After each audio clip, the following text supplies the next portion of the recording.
Hello दोस्तों। आज हम सिबिल के बारे में बात करेंगे। कभी भी आप अगर लोन के लिए अप्लाई करते हैं तो लोन लेने के लिए सिविल एक इंटीग्रल पार्ट है। बिना सिविल देखे कोई भी फाइनेंस ऑर्गेनाइजेशन, कोई भी बैंक, कोई भी फाइनेंशियल इंस्टीट्यूशन आपको लोन नहीं देता है। और ये बहुत बेसिक हो गया। आज टिप्स पे आपको लोन मिलते हैं। आपके मोबाइल में ऐप आ रहे हैं दुनिया भर के, आप कहीं से भी लोन ले सकते हैं। बहुत इजी हो गया है क्रेडिट अवेलेबिलिटी। बट दोस्तों, क्या आपने कभी इस चीज़ के बारे में सोचा कि लोन हम ले रहे हैं, लोन लेने का क्या पैरामीटर है, और लोन लेने के बाद लोन रीपेमेंट क्या क्या पैरामीटर है। जो ये सारी चीज़ें एक तरह से बोले, हम आम भाषा में बोले, लोन लेना, लोन देना, आपने कब लोन लिया, किससे लिया, कैसे पेमेंट किया, एक तरह से ये आपकी एक कुंडली होती है, जन्म पत्री, जिससे आपका पूरा इतिहास पता चल जाता है। और दोस्तों, बैंक के लैंग्वेज में that is called your characteristics of repayment. आपके रीपेमेंट का कैरेक्टर कैसा रहा है, that means your credibility to repay the loans. तो वो उन सारी चीज़ों का डेटा होता है आपके सिविल में। दोस्तों, हमें लगता है कि फाइनेंशियल लिटरेसी एक अभिन्न अंग बन गया है, एक बहुत ही इम्पॉर्टेंट पार्ट है हमारे लाइफ का। और ये आई थिंक कि nowadays it should be part of basics education. At least intermediate education तो होना चाहिए, क्योंकि without CIBIL information you can't be serious about the civil repayment, and how badly it affect your credibility in your life. Even ki somewhere if you go for loan, if even you go for नौकरी job के लिए जब जाते हैं तो वहाँ पर भी आपका सिविल देखा जाता है। और अगर आप डिफ़ॉल्टर हो, सिविल डिफ़ॉल्टर हो, तो आपको लोन नहीं मिलते हैं। तो दोस्तों, सिविल होता क्या है? What is CIBIL? दोस्तों, सिविल भारत सरकार ने, पहले क्या होता था कि हम बैंक से लोन लेते थे, देते थे, कब देते हैं, कैसे देते हैं, ये इन्फॉर्मेशन बैंक तक ही सीमित रहता था। जो बैंक देता था उसी को पता होता था, किसी दूसरे बैंक को पता नहीं होता था। तो ये ऑर्गेनाइजेशन 1999 में सिविल एक ऑर्गेनाइजेशन बनाई गई, जिसमें जो हमारे देश के लीडिंग बैंकर हैं, जो बैंकिंग फाइनेंशियल इंस्टीट्यूशन है, उन्होंने पार्टिसिपेट किया। और CIBIL credit information bureau of India limited, credit information bureau India limited, CIBIL का गठन किया गया।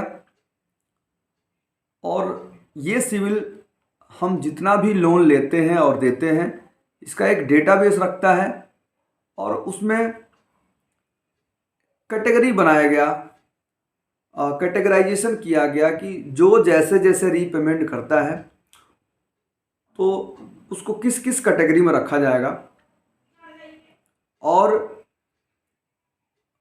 उसका एक स्कोर बनाया गया कि अगर कोई रीपेमेंट करता है, अच्छे से करता है, तो उसका स्कोर कितना होगा, अगर वो पेमेंट नहीं करता है तो उसका स्कोर क्या होगा, जिसने कभी लोन नहीं लिया उसका स्कोर क्या होगा। तो दोस्तों, CIBIL information bureau India limited ने वो क्या करता है कि हर कस्टमर का डेटा होता है, दैट मीन्स उसकी पर्सनल इंफॉर्मेशन, मतलब उसका एड्रेस उसमें होता है, जिस ऑर्गेनाइजेशन में काम करता है, जहाँ का रहने वाला है, उसमें एड्रेस कैच होता है। पैन कार्ड होता है, आपने कोई मोबाइल नंबर लिया है उससे मैच होता है। और जब जब आपने लोन लिया है, किस डेट को लोन लिया, कितना अमाउंट लिया, कब कब आपने पेमेंट किया, वो सारी चीज़ें, वो जितने भी फाइनेंशियल ऑर्गेनाइजेशन हैं इंडिया के, वो बैंक हो, वो NBFC हो, वो HFC हो, वो FIs हो, कोई भी फाइनेंशियल इंस्टीट्यूशंस हो, वो जो भी लेंडिंग बिजनेस में है, वो मैक्सिमम लोग मेंबरशिप लेते हैं। और जो मंथली जितने भी उनके पेमेंट आते हैं, नहीं आते हैं, कब आते हैं, लेट से आते हैं, they share data with the civil and civil update in his own data, and that data is shared to all across all financial institutions, bank during next time lending. अगर कोई भी बंदा, एक लेमन, किसी bank में apply करता है तो उसका सिविल वहाँ पे उस फाइनेंशियल इंस्टीट्यूशन के द्वारा चेक किया जाता है, जिसमें उसको पूरा डेटा होता है कि उसने कब कब लोन के लिए अप्लाई किया, कितना उसको लोन मिला, कब उसको लोन नहीं मिला तो कितना अमाउंट मिला, उसने कब कब पेमेंट करता है। ये सारी चीज़ें दोस्तों सिविल से हम इंफॉर्मेशन फेच करते हैं, जो भी फाइनेंशियल इंस्टीट्यूशन है।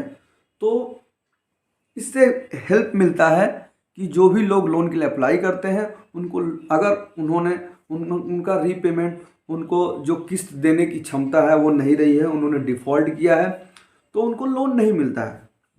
सिविल में आपका पर्सनल डेटा होता है, पर्सनल इन्फॉर्मेशन, आपका एड्रेस, पैन कार्ड, आपका मोबाइल नंबर, उसके बाद से आपकी क्रेडिट हिस्ट्री होती है, कब कब आपने लोन के लिए लिया, आपका उसके बाद से स्कोर होता है।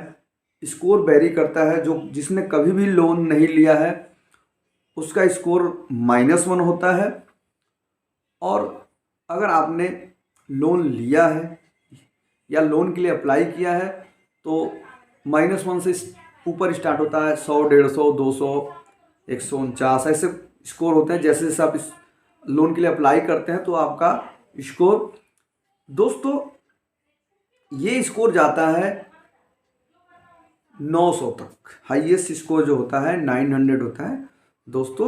लेकिन अगर आप डिफ़ॉल्टर होते हैं, आपने डिफ़ॉल्ट किया है, तो जैसे जैसे आप डिफ़ॉल्ट करते हैं, रीपेमेंट में करते हो, 900 से स्कोर घटता जाता है, 800 होता है, 700 होता है। जनरली ये माना जाता है कि 700 प्लस स्कोर ठीक होता है, 700 के नीचे स्कोर लोन नहीं देती है। कुछ ऐसे फाइनेंशियल इंस्टीट्यूशन जो बना रखा है कि 750, 800 रहेगा तभी वो आपको लोन देते हैं, अदरवाइज आपको लोन नहीं देते हैं बैंक वगैरह, अगर आपका सिविल स्कोर डाउन है। तो दोस्तों अगले वीडियो में हम डिस्कस करेंगे कि आपका स्कोर बढ़ता कैसे है, आपका स्कोर घटता कैसे है, आप स्कोर बढ़ाने का क्या तरीका है, आप कैसे पता चलता है कोई किसी ने लोन लिया है तो उसका सिविल देख के कैसे पता चलेगा कि कब कब उसने पेमेंट किया है। उसमें टर्मिनोलॉजी आते हैं, बहुत सारी टर्म्स यूज किए जाते हैं। तो दोस्तों हम सिविल के बारे में आपको नेक्स्ट वीडियो में पूरी जानकारी देंगे कि सिविल क्या होता है, सिविल बढ़ता कैसे है, घटते कैसे हैं, सिविल में कैसे पता चला कि ये डिफ़ॉल्टर हैं, कितना दिन लेट से पेमेंट किया है। ये सारी जानकारी दोस्तों मैं आपको अगले वीडियो में शेयर करूंगा। अगर वीडियो आपको अच्छा लगे तो आप इसे शेयर भी करें और लाइक भी करें, सब्सक्राइब भी करें। Thank you.